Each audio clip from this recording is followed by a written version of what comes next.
কারি কারি টাকা খরচ করে প্রসাধনীও কিনতে হবে না, পার্লারে গিয়ে হাজার হাজার টাকা খরচও করতে হবে না। শুধু ব্যবহার করে দেখুন ম্যাজিক্যাল এই জিনিসটি। চোখের পলকেই চুল লম্বা হবে, অনায়াসে দূর হবে চুলের রুক্ষতা শুষ্কতা, চুল আর একটাও ঝরবে না, অল্প বয়সে চুল পেকে সাদাও হবে না এবং টাকেও নতুন করে চুল গজাবে। এটা প্রস্তুতের জন্য একটি পান পাতা কেটে নিয়েছি, তার সাথে নিয়েছি একটা পাকা টমেটো, এটাও কেটে নিলাম, আর 2 টুকরো নিয়েছি কাঁচা হলুদ। এখানে অবশ্যই কাঁচা হলুদটাই ব্যবহার করার চেষ্টা করবেন। আর নিয়েছি ন্যাচারাল অ্যালোভেরা খোসাসহ, এটা টুকরো করে কেটে নিচ্ছি। আর লাগবে কাঁচা পেঁয়াজ, খোসাসহ ভালো করে ধুয়ে এটা কেটে নিচ্ছি। চুলের যত্নে সবসময় হার্বাল, প্রাকৃতিক বা আয়ুর্বেদিক জিনিসই কিন্তু সেরা। এটা যদি নিয়ম করে ব্যবহার করা যায় তাহলে চুলের কোনো ধরনের প্রবলেমই থাকে না। আগে থেকে আমি 1 চামচ মেথি দানা ভিজিয়ে রেখেছিলাম প্রায় 1 থেকে 2 ঘন্টার মতো, এটা দিয়ে দিলাম। আর দিয়ে দিচ্ছি 1 চামচ পরিমাণ ফ্ল্যাক্সিড বা তিসি বীজ, এটা কিন্তু কসমেটিকের দোকানে কিনতে পাওয়া যায় বা মুদি দোকানেও কিনতে পাওয়া যায়। আর দিয়ে দিচ্ছি 1 চামচ পরিমাণ কালো জিরা।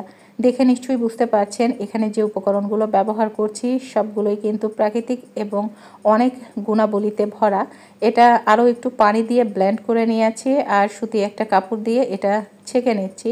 চাইলে ব্লেন্ড করার পরে ডিরেক্ট এটা ব্যবহার করতে পারেন অথবা ছেঁকে নিয়ে রসটাও ব্যবহার করতে পারেন, অ্যাজ ইয়োর চয়েস।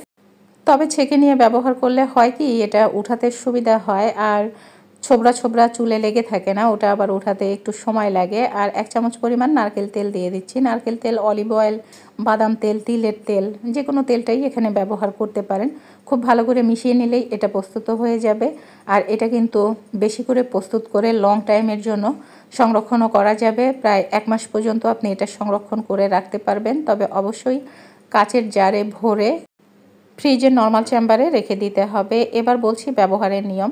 আপনি গোসলের পূর্বে এটা ব্যবহার করতে পারেন বা যে কোনো সময়ই চুলে লাগাতে পারেন।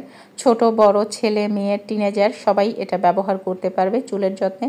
চুলের যত ধরনের সমস্যা রয়েছে সব সমস্যার সমাধান রয়েছে এটাতে। তবে আপনাকে নিয়ম মেনে ধৈর্য ধরে এটা ট্রাই করতে হবে, তাহলে আপনি বেস্টের রেজাল্টটি পাবেন। এটা আপনি তুলো ভিজিয়ে শুধু চুলের গোড়াতে লাগাতে পারেন বা পুরো চুলেই এটা ব্যবহার করতে পারেন। লাগানোর পরে কমপক্ষে 1 ঘন্টা এটা চুলে রেখে দিতে হবে। এরপরে চুলটা আপনি পানি দিয়ে ধুয়ে নিতে পারেন বা শ্যাম্পু করে নিতে পারেন। কন্ডিশনার করার প্রয়োজন হবে না, এটা ন্যাচারাল কন্ডিশনারের কাজ করবে, কারণ এখানে অ্যালোভেরা এবং তিসি বীজ ব্যবহার করেছি। এই দুটো জিনিস কিন্তু চুলকে অনেক বেশি সিল্কিও করে, ড্রাই চুলকে সিল্কি এবং সফট করে দেয় এবং ঝরঝরে করে। আপনি প্রথমবার যখন এটা ট্রাই করবেন তখনই আপনি পরিবর্তন লক্ষ্য করতে পারবেন। দেখবেন চুল অনেক বেশি সফট, শাইনিং, ঝলমলে হয়েছে, চকচকে দেখা যাচ্ছে। সপ্তাহে 3 দিন অথবা 4 দিন চুলের যত্নে এটা ব্যবহার করতে পারেন। এই নিয়মে এটা আপনি লং ডে যদি টানা ব্যবহার করতে পারেন, চুলের একটা সমস্যাও থাকবে না। ট্রাই করবেন। ধন্যবাদ।